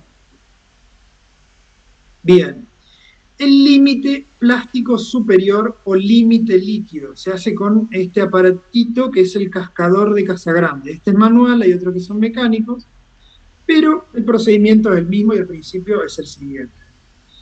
Una muestra de suelo que tiene una elevada proporción nosotros hacemos una mezcla de una elevada proporción de agua, se la coloca una capa de alrededor de 1 centímetro en el cuenco, en esta cazuelita que tiene el cascador, ¿sí? Luego, con este cuchillito, en 3 operaciones se lo corta, hasta llegar hasta la base, como lo ven acá, ¿sí? Se llega hasta la base. Y luego ven que tiene una manivela. Esta manivela se va rotando manualmente, otro que yo les decía que son mecánicos, que tiene un eje con como una bielita. Entonces, lo que hace esa bielita es levantar el cuenquito y lo deja caer. Lo levanta y lo deja caer. ¿Qué es lo que dijo este bueno de Casagrande? Que si al número de golpes, creo que era 35, las dos caras se juntan, ahí nos encontramos en el límite líquido, ¿sí? Empieza a comportarse como un fluido con un contenido de humedad un poquito superior. Si se juntan antes, significa que tiene demasiada agua. Le ponemos un poquito más de suelo y lo hacemos de nuevo. Si después de 35 golpes no se juntan, o sea, las caras se mantienen separadas, como está acá, significa que seguimos estando en el estado plástico. O sea, ante el 3D de formación de cortarlo, sigue manteniendo la forma. Entonces, ¿qué hacemos? Sacamos del cuenquito, le colocamos un poquito más de agua, lo mezclamos y lo volvemos a hacer la procedimiento. ¿Entendió? Una vez que logramos que las caras se junten al golpe 35, se toma una muestra, se lo pesa en húmedo, se lo lleva a estufa a 105 grados hasta peso constante, y se lo pesa nuevamente. Húmedo menos seco sobre seco por 100 y nos da el porcentaje de agua. Y ese es el límite líquido o límite plástico superior. Bueno, a ver, ¿qué factores lo afectan? Recién lo hablábamos. Contenido de arcilla. Más arcilla tiene, mayor va a ser su límite plástico y mayor va a ser el índice de plasticidad. Tipo de arcilla. Recién hablábamos al principio de la clase. Aquellas que puedan alojar, cambiar su volumen, más contenido de agua, van a tener mayor índice de plasticidad. O los límites van a ser mayores. Y después la naturaleza de los iones. Es esperable que el sodio dispersante haga que tenga un límite plástico más bajo, o sea que nos corramos para la izquierda y que su índice de plasticidad sea más alto. Recuerden que, por un lado es dispersante, pero por otro lado genera inestabilidad. Un suelo más inestable, con menor contenido de agua, lo vamos a moldear más fácil. Esa sería la lógica para poder entender por qué el sodio aumenta el índice de plasticidad. En el caso del potasio, el índice de plasticidad es más bajo, y el límite líquido en realidad es el que se corre para abajo. No tiene por ahí tanto interés agronómico. Ahora, los dos iones que son divalentes, que ayudan a la estructuración del suelo, ¿qué hacen? Que el límite plástico del líquido sea mayor que en el caso del monovalente potasio y el sodio, pero su índice de plasticidad menor que el potasio. Vamos a verlo en un ejemplo que está, no me acuerdo ahora si está en el Baber o en el Gabande, les pido disculpas, pero pueden buscarlo en cualquiera de los dos. Fíjense acá el efecto de dos minerales diferentes. ¿Sí? Acá encima le hizo... En el Baber, gracias, profe, gracias, estaba atento. Gracias, profe. Ven acá. Kaolinita e hilita. ¿Se acuerdan dónde encontramos kaolinita? ¿Se acuerdan dónde encontramos hilita? Vemos que esa kaolinita, ¿sí? Uno tiene índices de plasticidad más bajos, ¿sí? Y a su vez, el límite está en contenidos menores. Básicamente lo que nos dice es que a un menor contenido de humedad tengo que tener más cuidado, porque si hay una alta proporción de, por ejemplo, en este caso kaolinita, empezamos a entrar en el área de moldear el suelo, por más que su índice de plasticidad sea más bajo. ¿Me doy a entender? Requerimos menos energía para labrarlo, porque su índice es más bajo que la hilita, pero a contenidos de humedad más bajos ya lo empiezo a moldear. Vamos a ver cómo afecta el contenido de arcilla. Menor contenido de arcilla y esto contenido creciente. Con poca arcilla, el índice de plasticidad es bajito. Con más arcilla es más grande. Ahora, con más arcilla, guarda acá, tenemos más coloides en el suelo. Como la arcilla también retiene parte de agua, a igualdad de arcilla, lo que vemos es que con un suelo bien arcilloso, como el 87%, el límite plástico se corre un poquito a la derecha.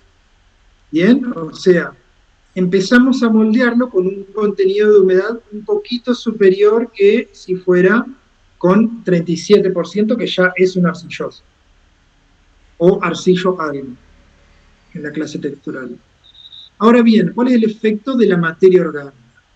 Recuerden que el otro coloide del suelo, como coloide, es una de las fracciones más reactivas del suelo. Bien que no cambia mucho el índice de plasticidad en un suelo original respecto de un oxidado. Oxidado no recuerdo bien, pero interpreto que hace referencia a que se ha perdido parte de su materia orgánica por ejemplo, un laboreo. ¿Qué es lo que hace que estemos en condiciones naturales? Que a contenidos muy superiores, vean el límite plástico para el mismo suelo. Acá estamos alrededor de 20, pongámosle 30%, y acá estamos cerca del 50%. De contenido de agua, recién al 50% empezamos a moldearlo. En cambio, para el mismo suelo, pero con menor materia orgánica, a mucho menor contenido de humedad, alrededor del 30%, ya lo empezamos a moldear. De ahí que para nosotros es muy importante el contenido de arcilla, pero también es muy importante mantener los niveles de materia orgánica en nuestro suelo, porque hace que sea más estable, hace que no solamente cuestiones físicas, físico-químicas, sino también la actividad biológica el suelo se comporte de mejor manera. Entonces acá se puede ver un ejemplo, y acá tenemos otro caso donde ocurre algo similar.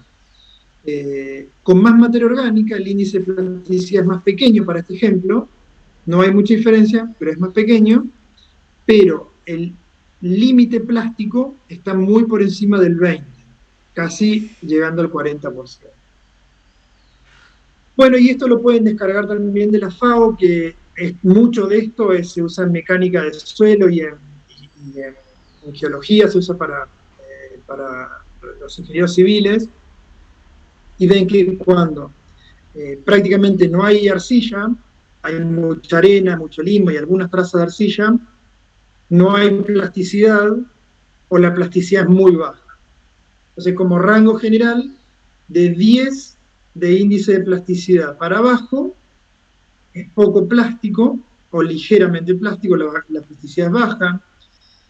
Para las clases texturales del medio, del triangulito, para francos, entre 10 y 20, y si hablamos de valores de una muy alta plasticidad, mayores al 35%.